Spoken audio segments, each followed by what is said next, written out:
Hi guys, this is Vnfatbiker Studio, and if it's your first time to tune in to my channel, so please, paki-hit ang subscribe, like, at yung bell icon para sa lahat ng mga succeeding videos ko ay kasama na kayo lagi sa aming barangay.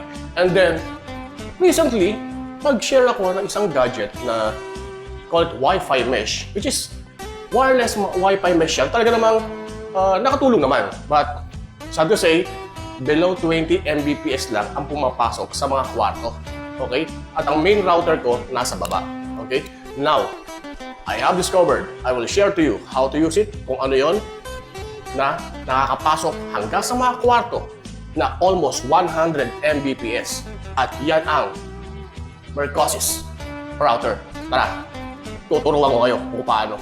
Okay guys, so bago tayo magsimula ng installation or paano ko i-share sa inyo ang technical know-how ng ating bagong tuklas na Mercusys Wi-Fi router na pwede mag-penetrate po sa mga pintuan upstairs na almost 100 Mbps, no? So yan, so ngayon, speed test ulit tayo. Eto na. Oh, di ba? 300 plus ang ating Mbps. Ngayon, pumasok ulit tayo, isa sa mga kwarto sa taas, and then check natin using yung ating na-introduce last time na Wi-Fi mesh na ganitong itsura lang. Okay, tara, akit na tayo. Okay guys, so umakit na tayo dito sa may second floor, no? So shoutout do sa aking mga photo bomber sa likod. Okay, mga teddy bear. Okay, using this one, okay, ano ba ang nare-read nito? Hindi siya consistent eh, Wi-Fi siya. May pintuan, nakakatiwas naman. Ito ang kanyang speed test. Tingnan nyo. Di ba? Sometimes may limitation. Okay, yung upload and download. If you look on the comparison ng dalawa, may disparity rin. May signal kung may signal. Pero if you would like to go for further na pang malakasan, dahil pa naglalaro ka, ML ka, okay, COC, Call of Duty, maghang ka, maglalag ka. So, almost average below 20 Mbps ang pumapasok sa mga kwarto using this one. Now, silipin na natin, ano ba yung pinagmamalaki kong bagong router na almost 100 Mbps ang papasok sa bawat kwarto nyo. Tara, eto na. Okay guys, ito na inaantay ninyo, yung bagong tuklas natin na Wi-Fi router na pwedeng gamitin na repeater or mesh, expander sa second floor, third floor ng bahay nyo, medyo hard to access na yung mga main router ninyo. You can use this one. This is the Mercusys AC1900 Gigabit. Okay, Gigabit router. So pag sabing router, parang router lang. Yes, parang pareho lang na router lang. But the good thing of this one is not just a simple router. Kaya nga yung tinest namin to, sinet-up namin, talagang pasok. Almost 100, sometimes 100 Mbps. Wall to wall ng mga kwarto. At ang main router namin nasa baba.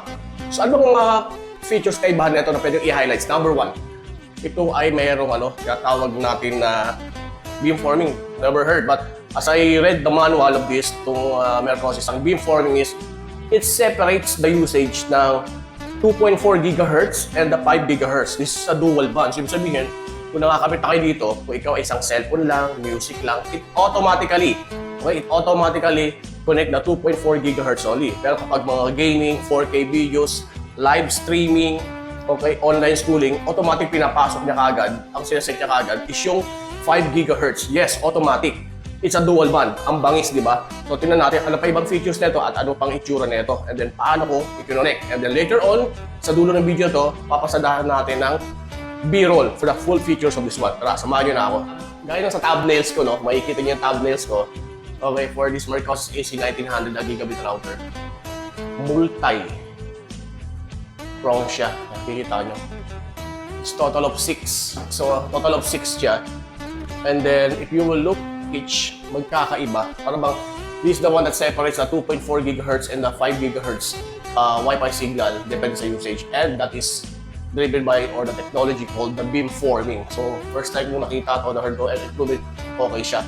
So now, we will test it kung ilan ang effectivity ng Wi-Fi. Sarado na. I will not repeat anymore sa baba. So, that's already a default 300 plus Mbps.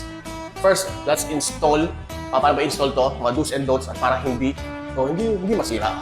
Maging suwabe installation ninyo. Okay, ito na.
So guys, no, so naka-install na tayo, naka-power on na.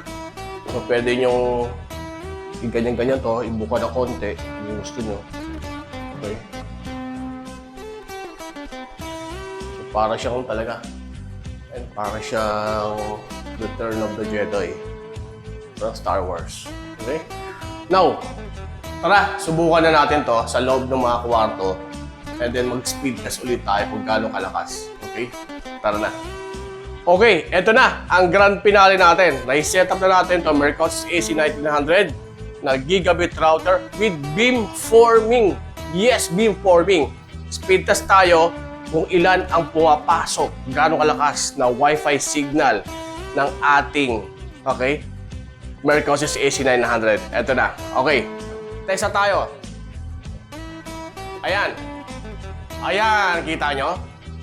Ang laki ng pagbabago from our standard Wi-Fi mesh na almost average 20 Mbps na pumapasok. Oo, nagagamit yung standard Wi-Fi mesh, pero kung ikaw isang demanding, kagaya ko na kailangang malakas lagi ang Wi-Fi signal sa mga kwarto kahit sa taas, dapat minimum 50 pataas. So that one is almost 100 Mbps. Sometimes pumapalo pa ng 100 Mbps yan. So guys, no, hope you like this video. If you like this video and more on gadget and mga tutorial pa, you can comment below what you can think about this, what can you say about this product, and then if you want to ask something to review, gadget, whatever, please comment below, and then don't forget to subscribe, like, and share. Okay, ito na yung B-roll na sinasabi ko to get more information, to know more information about this Mercusys AC1900. Okay, maraming salamat guys!